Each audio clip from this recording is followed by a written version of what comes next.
আসসালামু আলাইকুম। বন্ধুরা, আপনারা জানেন যে বিশ্ব এখন টালমাটাল অবস্থায় আছে। সবাই বলছে যে তৃতীয় বিশ্বযুদ্ধ কি কবে শুরু হবে, এগুলো নিয়ে আলোচনা চলছে। তৃতীয় বিশ্বযুদ্ধ কবে শুরু হবে বিষয়টা এরকম না। তৃতীয় বিশ্বযুদ্ধ অলরেডি চলছে। তৃতীয় বিশ্বযুদ্ধ আহ, হতে আর কি বাকি আছে, যেখানে রাশিয়া ইউক্রেনের সাথে যুদ্ধ করতেছে, এদিক দিয়ে আপনার ইরানে কিছুদিন আগে ইসরায়েল হামলা করলো, আমেরিকা হামলা করলো। তারপরে হচ্ছে গিয়ে সিরিয়াতে অলরেডি যুদ্ধ চলতেছে, মানে মধ্যপ্রাচ্য তো একেবারে টালমাটাল অবস্থা। তো আহ, সব মিলিয়ে যেমন আফগানিস্তানে পাকিস্তানের সাথে কিছুদিন আগে লেগে গিয়েছিল। তো সব মিলিয়ে বিশ্বের কোনো না কোনো অঞ্চলে কিন্তু যুদ্ধ চলতেছে, চলমান। ঠিক আছে? তো এটা কি তৃতীয় বিশ্বযুদ্ধ হতে আর কি মানে বাকি আছে কিছু? বাকি নাই।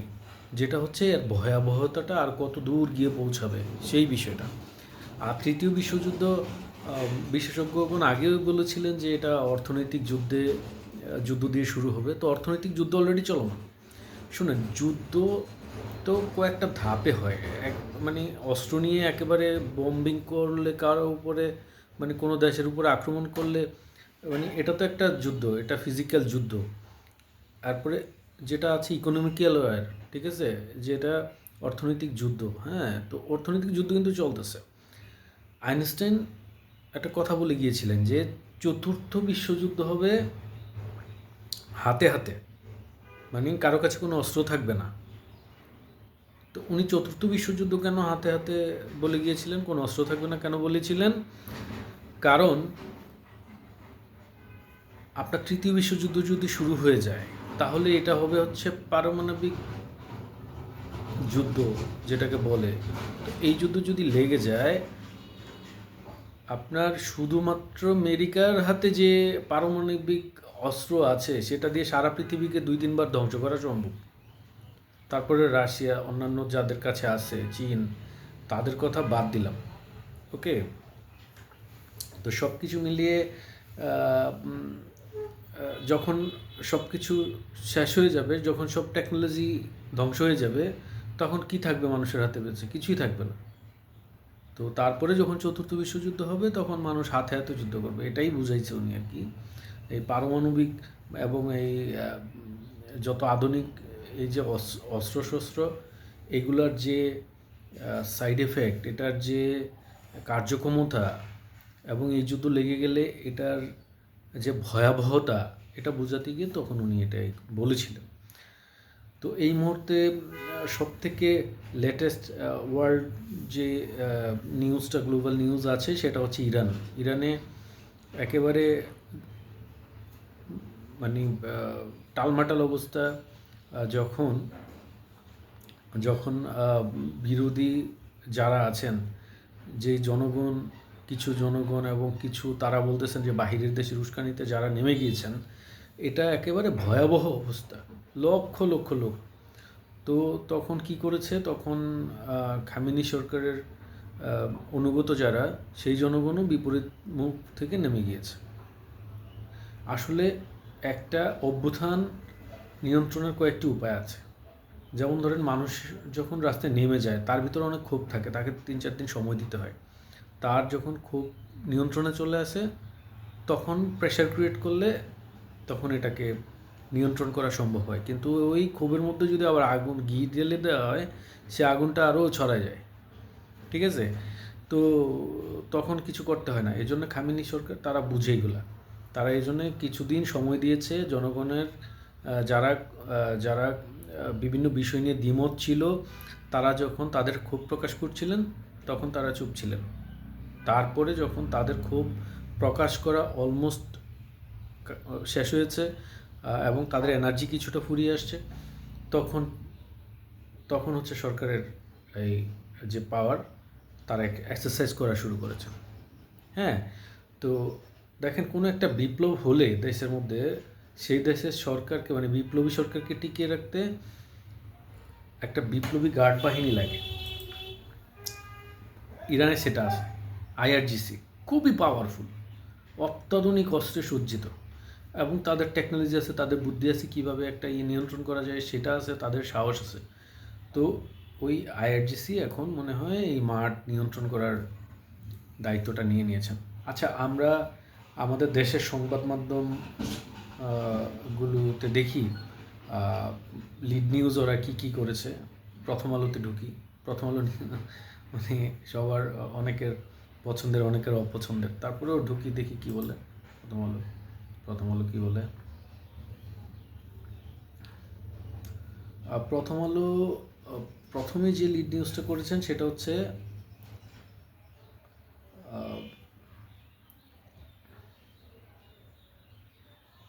যুক্তরাষ্ট্রে ভিসা স্থগিতে লাখো বাংলাদেশি ক্ষতিগ্রস্ত হবেন। আপনারা জানেন যে যুক্তরাষ্ট্র কিছু স্পেসিফিক ক্যাটাগরিতে ভিসা স্থগিত করেছে, এবং নাগরিকত্বের যেই বিষয়গুলো এগুলো নিয়ে তারা অন্যান্য দেশের নাগরিকদের খুব প্রেশারে রেখেছে। সেই দেশের মধ্যে আমরাও, সেই তালিকায় আমরাও আছি।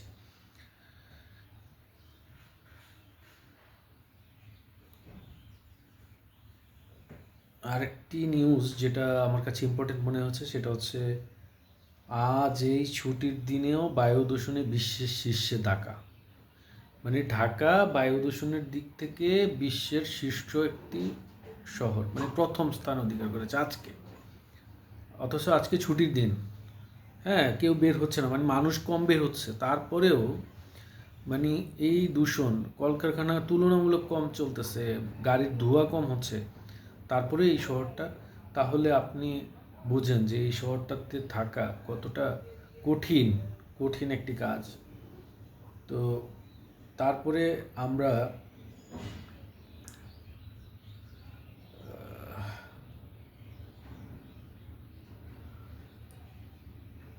দেখি আর কি আছে। আচ্ছা, এখানে একটি মতামত প্রকাশ করেছেন ওনারা সম্পাদকীয়, সেটা হচ্ছে বলছে যে মাথায় টুপি কি কেবল ভোটের আগেই? হ্যাঁ, আমরা এটা দেখি। হ্যাঁ, অ্যাজ এ মুসলিম আমাদের টুপি পরা সুন্নাত, এবং রাসূল সাল্লাল্লাহু আলাইহি ওয়াসাল্লামের কে ফলো করে উনি যে পোশাক পরিধান করেছেন এগুলো আমাদের পরিধান করার সুন্নাত। কিন্তু দেখেন, আমি সারা বছর না পরি টুপি, না কোনো সুন্নার ধারে কাছে যাই, আর ভোট আসলেই আমি এটা যখন পড়ি, আমার কাছে মনে হয় যে একটু অদ্ভুত লাগে, দেখতে খারাপ লাগে, দেখতে খুব ভাল লাগে। বিষয়টা এরকম না, মনে হয় কোনো স্বার্থের জন্য এটা করছে। তার থেকে ভালো যে আপনি আইডিওলজিটা চেঞ্জ করে ফেলেন, মানুষ এমনিই বুঝবে। ঠিক আছে? তো যখন নতুন নতুন টুপি বিভিন্ন ডিজাইনের মাথায় দিয়ে যখন ভোট চাইতে যান, মানে একটু একটু দেখতে একটু বেখাপ্পা লাগে। ঠিক আছে? কারণ আপনাকে তো এইভাবে আমরা দেখে অভ্যস্ত না। সো এই বিষয়টা একটু আমার মনে হয় নজর দেওয়া উচিত। আচ্ছা, আমরা দেখি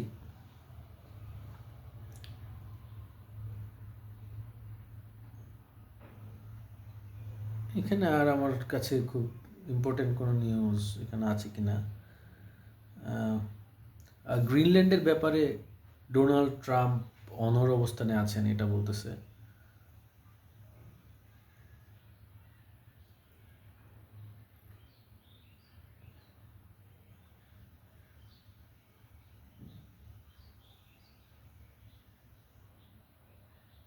ওকে, আমরা একটু এখান থেকে বের হই দেখি অন্য নিউজ পেপারগুলো কী বলেছে। আমরা একটু দেখি বাংলাদেশ প্রতিদিন কি বলে। ওকে,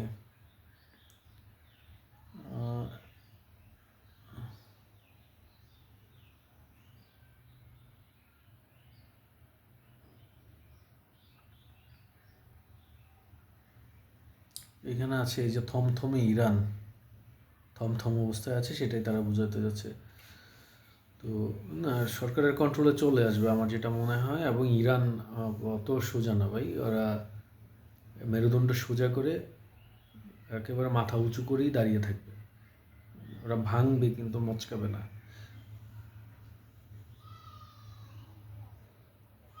পুতিন বলছেন একটা কথা, দেখেন, পুতিন বলতেছেন যে বিশ্ব আরও কি, আমি একটু যদি দেখাই, এটা এই দেখেন, এই যে এই নিউজটা দেখেন।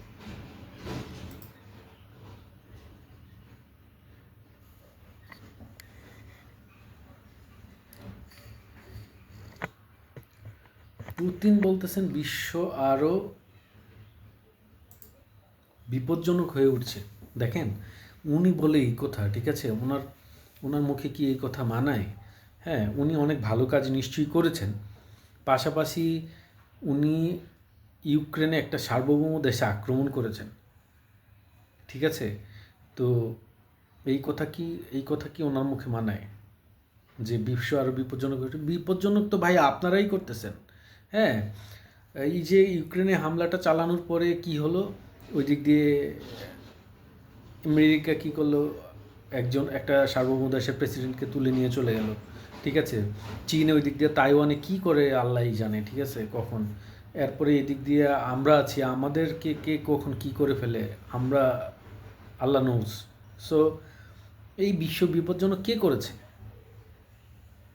হ্যাঁ, তো আপনারা মানে ওনারা যারা পরাশক্তি আছেন, তারা যদি বিশ্বটাকে আসলে চাইতেন যে বিশ্ব শান্তিতে থাকুক, সেটা তারা পারতেন। তো মানে চেষ্টা করে দেখতে পারতেন, কিন্তু যে যার স্বার্থ নিয়ে কারাকারি। হ্যাঁ, তো এই যে একটা অবস্থা। হ্যাঁ, তো যাই হোক, আমরা আরেকটি নিউজ পেপার দেখি, আমরা কালের কণ্ঠ কী বলেছে দেখি। কালের কণ্ঠ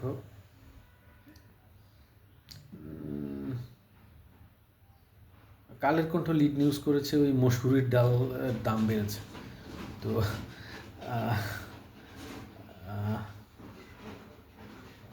আচ্ছা দেখি আর কি আছে এখানে, ইম্পর্টেন্ট কিছু পাওয়া যায় কিনা।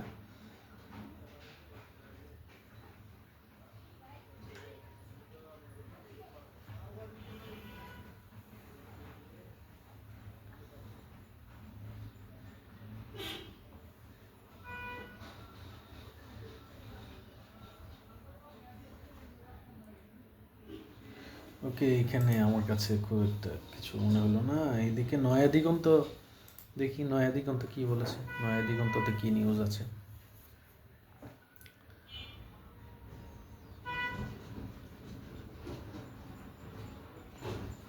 আচ্ছা, এখানে ওনারা বলতেছে যে ব্যাংকের লুটের দায়, মানে যারা লুট করেছেন ব্যাংকগুলো, তাদের এই দায়টা আমানতকারীদের করে। এটা খুবই সিম্পল। ব্যাংকের টাকা নিয়ে গেছে, ব্যাংকের টাকা কার টাকা? ব্যাংকের টাকা তো আমার আপনার টাকা। আমরা যারা আমানত রেখেছি, ওখানে সঞ্চয় ফিক্সড ডিপোজিট করেছি, টাকা রেখেছি তাদের। তো এটা তো খুবই স্বাভাবিক একটা বিষয়, তাই না? কেউ যদি এটা লুট করে নিয়ে যায়, তো আমার টাকাটাই তো নিয়ে গেল। হ্যাঁ, তো এগুলো নিয়ে এই যে আপনারা জানেন কয়টা 7টা ব্যাংক বোধহয় একসাথে যেগুলো হয়েছে, এক্সিম ব্যাংক, তারপরে ফার্স্ট সিকিউরিটি, ইসলামী, এগুলা। তো এইগুলা মিলে যখন একটা ব্যাংক হয়েছে, এই ব্যাংকগুলোতে যে শত শত লক্ষ লক্ষ গ্রাহক টাকা রেখেছেন, এই টাকা ফেরত পেতে উঠাতে যে এত হিমশিম খেতে হচ্ছে, এটা সবাই জানে। হ্যাঁ, এবং কি পরিমাণ পেইন, একটা মানুষ এত কষ্ট করে টাকা রেখেছে, আমার টাকা আমি গিয়ে উঠাইতে পারতেছি না, এটার মতো কষ্ট, মানে দুশ্চিন্তা, এটা ভাবা যায় না। আমরা আমরা স্বাভাবিক জীবনযাপন করছি সত্য, কিন্তু এত অবিচার, এত অনাচার চারিদিকে। হ্যাঁ, সো এই হচ্ছে ওদের নিউজ। এবং আমরা একটু মানব জমিন আর যায় দিনটা একটু দেখে আমরা ইন্টারন্যাশনাল নিউজের দিকে যাব। মানব জমিন কি বলেছে দেখি। মানব জমিন নিউজ করেছে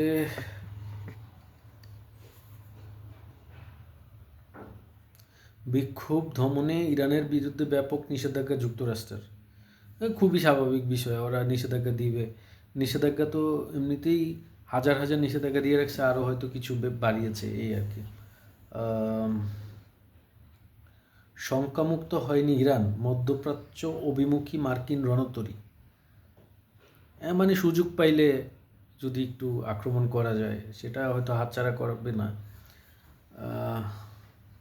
কানাডার প্রধানমন্ত্রী ওই দিক দিয়ে চলে গেছে চীন সফরে। ভাবতে পারেন ওদের সাথে কি ওরা ছিল আমেরিকান অ্যালায়েন্সে, এখন এই ইউরোপের ওনারা চীনমুখী হচ্ছে মনে হচ্ছে আর কি। এই নির্বাচনের খবর, এই যে নোবেল, মাচাদো বোধহয় নোবেল পুরস্কারটা ট্রাম্পকে দিয়ে দিয়েছে, মানে উনি হয়তো দিয়েছে কি সম্মানার্থে দিয়েছে আর কি, এটা তো আর হস্তান্তরযোগ্য না।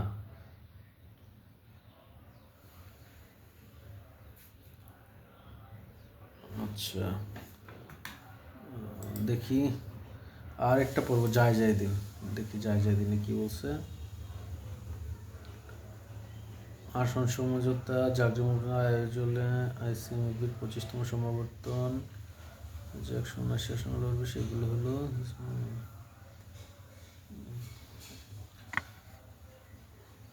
ওকে, আচ্ছা, এখানে ওই যে আমাদের বাংলাদেশের রাজনৈতিক খবর একটু বেশি আর কি।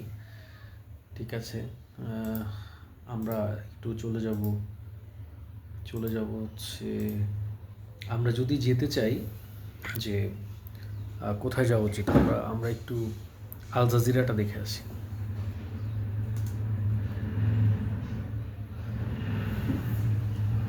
আল জাজিরা কি বলেছে,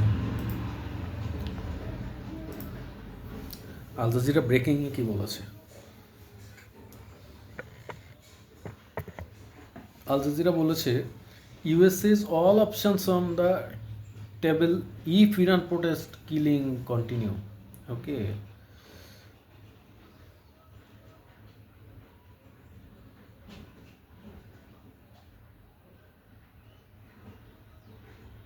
মানে ওরা বোঝাতে চাচ্ছে আর কি যে তারা যদি, ইরান যদি বিক্ষোভকারীদের উপরে কোনো রকমের অ্যাটাক করে, বা সেই জন্য আমেরিকার হাতে সবগুলো অস্ত্রই তারা রেখেছে, তারা যে কোনো কিছুই ঘটিয়ে ফেলতে পারে, এটাই বলেছে।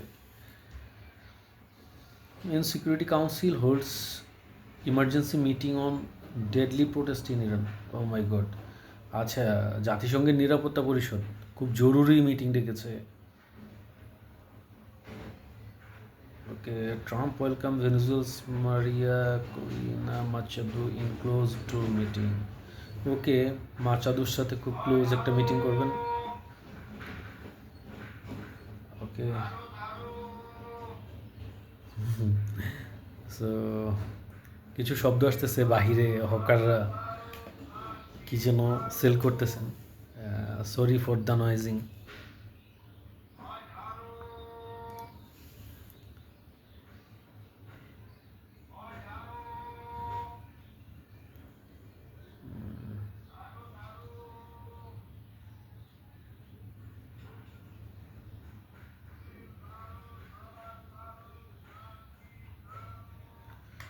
ও মাই গড, এইখানে একটা নিউজ দেখেন, এটা আল জাজিরা তাদের ব্রেকিংয়ে দিয়েছে। India shuts Kashmir medical college after Muslims earn most admissions. মানে কাশ্মীর মেডিকেল কলেজে মুসলিম ছাত্রছাত্রীরা বেশি পরিমাণে অ্যাডমিশনের সুযোগ পেয়েছে, সেজন্য ওরা ওই মেডিকেল কলেজই বন্ধ করে দিয়েছে। বিষয়টা কি এরকম, দেখি পরে। Hindu groups insist that Muslim student benefit from institutions funded by Hindu charity. মানে ও মাই গড, কত কত নিচে নেমে যাবে ওরা, কত নিচে নেমে যাবে। যাই হোক, আমি যেটা বলেছি এটাই ওরা করেছে আর কি, ডিটেলসে গেলাম না। আমরা একটু যাই হচ্ছে আমরা কোথায় যাব, বিবিসি ইংলিশে যাই, একটু দেখি বিবিসি ইংলিশ।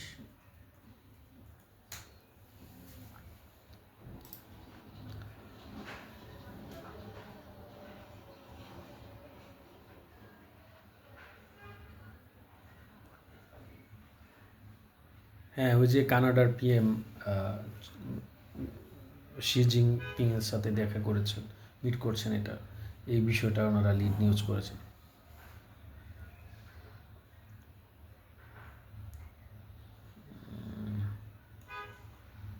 আর আসলে যুদ্ধ যুদ্ধ যুদ্ধ যুদ্ধ স্বার্থ, যুদ্ধ, কূটনীতি, এইগুলা মানে শান্তি শান্তি শান্তির কোনো নিউজ নাই, শান্তির কোনো বার্তা নাই।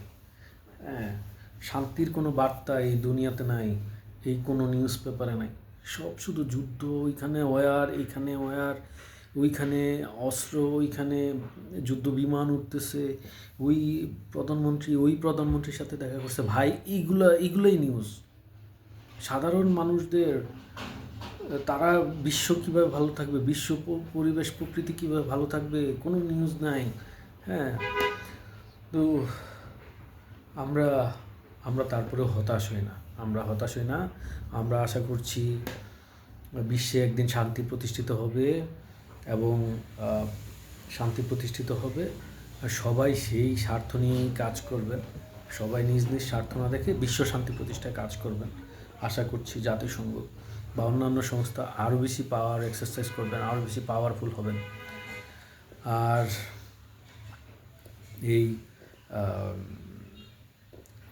এই হচ্ছে আজকের নিউজগুলো আপনাদের দেখালাম, এবং আমরা একটা যে কোনো একটা টপিক নিয়ে আলোচনা করব। সেই টপিকটা কি হতে পারে? সেই টপিকটা হতে পারে আমাদের আগামীর রাজনীতি, আমাদের আগামীর অর্থনীতি, আমাদের আগামীর ভবিষ্যৎ।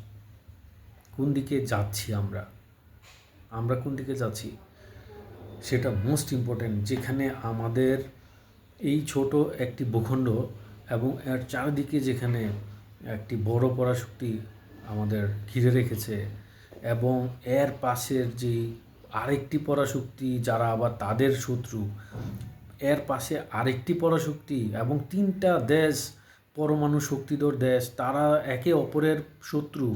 এর মাঝখানে আমরা, পাশে একটি দেশ মিয়ানমার, সেখানে যুদ্ধ চলতেছে। আমাদের প্রতিবেশী দেশে যুদ্ধ হচ্ছে, মানে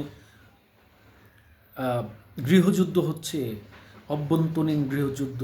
সেখানে আমরা, এই ছোট একটি ভূখণ্ড, আমরা এখানে পড়ে আছি। আমরা কখন আমাদের এখানে আগুন লেগে যায়, কখন আমাদের সার্বভৌমত্ব ছিনিয়ে নিয়ে চলে যায়, কখন আমাদের দেশ টালমাটাল হয়ে যায়, আল্লাহ না করুন আমরা এই পরিস্থিতিতে না পড়ি। কেউ কি এইভাবে কখনো ভাবতেছে আমাদের দেশটাকে নিয়ে, যে এটা কিভাবে সামনের দিকে অগ্রসর হবে? হয়তো ভাবতেছি, কিন্তু মানুষের স্বার্থের কারণে, আমাদের কিছু লোকের স্বার্থের কারণে সেটা হয়তো আগাচ্ছে না, পারতেছে না। আমরা আমাদের এই দেশটাকে কার হাতে তুলে দেব? সেটা অবশ্য 12 তারিখে যদি নির্বাচন হয়, একটা সিদ্ধান্ত তো আসবেই। আল্লাহর পক্ষ থেকে কাউকে না কাউকে তো ক্ষমতা প্রদান করা হবে। তো আমরা দোয়া করি এমন কারো কাছে ক্ষমতাটা যাক, যারা আসলেই দেশটাকে ভালোই বাসবেন না। শুধু শুনেন, ভালোবাসা দিয়ে কিছু হয় না। ধরেন একটা লোক যে কিনা ক্যাপাবল না, সে মুখে বলতে পারে যে আমি ভালোবাসি, কিন্তু সে চলাচল করতে পারে না, সে কোন রাস্তা দিয়ে যাবে জানে না, কিন্তু তার অন্তর বলা ভালোবাসা। সেই ভালোবাসা দিয়ে কি হবে? এই আবেগ দিয়ে দেশ চলবে না। ভালোবাসা থাকতে হবে, সাথে তার জ্ঞান থাকতে হবে, দেশ কীভাবে পরিচালনা করবে সেই শক্তি, সামর্থ্য, বুদ্ধি তার থাকতে হবে।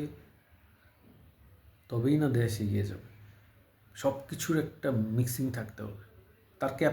সে ক্যাপাবল হতে হবে, তাদের ক্যাপাবিলিটি থাকতে হবে। তো যারা দেশপ্রেমের সেল করছেন, এটা করেন, কোনো সমস্যা নাই।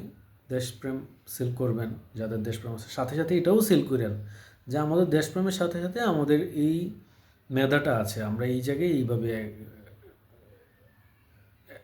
করতে পারবো, মানে আমাদের নলেজ এক্সারসাইজ করতে পারবো বা করবো। এইভাবে আমাদেরকে কেউ গাইডলাইন দেন, মানে আমাকে কেউ যদি বলে যে তোমাকে আগামী 1 বছরের মধ্যে পাহাড়ের চূড়ায় উঠাই দেব, তো ভাই কীভাবে উঠাবেন? আমাকে বলতে হবে যে তোমাকে এভাবে পাহাড়ের চূড়ায় উঠাবো, এবং সেই জন্য আমি বসে থাকবো যে আমাকে একজন পাহাড়ের চূড়ায় উঠাই দিবে, আমি নিজে কিছুই করব না। আমারও তো এই পাহাড়ের চূড়ায় ওঠার জন্য আমাকেও আমার শক্তি, সামর্থ্য, উচ্চতাভীতি দূর করতে হবে। আমি ফিজিক্যালি ফিট হইতে হবে, তাই না? আর আমের ভিতরটা হচ্ছে পচা, আমারে কেউ নিয়ে ভালো করবে কেমনে? হ্যাঁ, আমি বসে বসে খাবো, আমি সব সরকারের উপরে ছেড়ে দিব? বিষয়টা এরকম না। সরকার আমার টেনে তুলবে এমন না ভাই। সরকারের কাছে শুধু একটা জিনিস চান, যে তারা কি করবে, তারা সিস্টেমটাকে সুন্দর করবে, সিস্টেমটা সুন্দর করে দিবে, আমরা আমাদের কাজ আমরা করে খেতে পারবো। ঠিক আছে, আমাদেরকে ওইনে দিয়ে যেতে হবে, কিন্তু সব কিছু সিস্টেমেটিক্যালি খুব সুন্দরভাবে চলতে হবে। ওকে, তো সবাই ভালো থাকবেন। অনেক কথা বলেছি, আমরা আজকে একটু বেশি সময় নিয়ে নিয়েছি। এরপরের ভিডিওগুলোতে আমরা ট্রাই করব 10-11 মিনিটের মধ্যে, একটু একেবারে 10-11 মিনিটের মধ্যে আপডেটটা দিয়ে দেওয়া সারাদিনের বা আগের দিনের যে কী হচ্ছে। কারণ দেশের খোঁজখবর, বিশ্বের খোঁজখবর না রাখলে আপনি বিশ্ব রাজনীতি বা বিশ্ব পরিস্থিতি কীভাবে বুঝবেন? এখানে আমরা মানে 3 বেলা খেয়ে দিয়ে মরে যেতে আসি নাই দুনিয়াতে ভাই। দুনিয়ার জন্য তো কিছু কন্ট্রিবিউশন করতে হবে। দুনিয়ার জন্য কন্ট্রিবিউশন করা মানে আপনার জায়গা থেকেই আপনি কন্ট্রিবিউশন করবেন, যে আর যতটুকু সামর্থ্য সেটা কীভাবে, সেটা আপনি আপনার পরবর্তী প্রজন্মকে রেডি করবেন। আপনি পারেন নাই, তাকে রেডি করবেন, সে কীভাবে কন্ট্রিবিউশন করতে পারে, তাকে শিক্ষা দীক্ষায় ভালো জায়গায় করবেন, ঠিক আছে, প্রস্তুত করবেন। তার জন্য ওরকম পরিবেশটা প্রস্তুত করে দিবেন, এবং নিজে ওই পরিবেশ রেডি করার জন্য কি করা লাগে সেটা করবেন। ঠিক আছে, তো আজকের মতো সালামু আলাইকুম।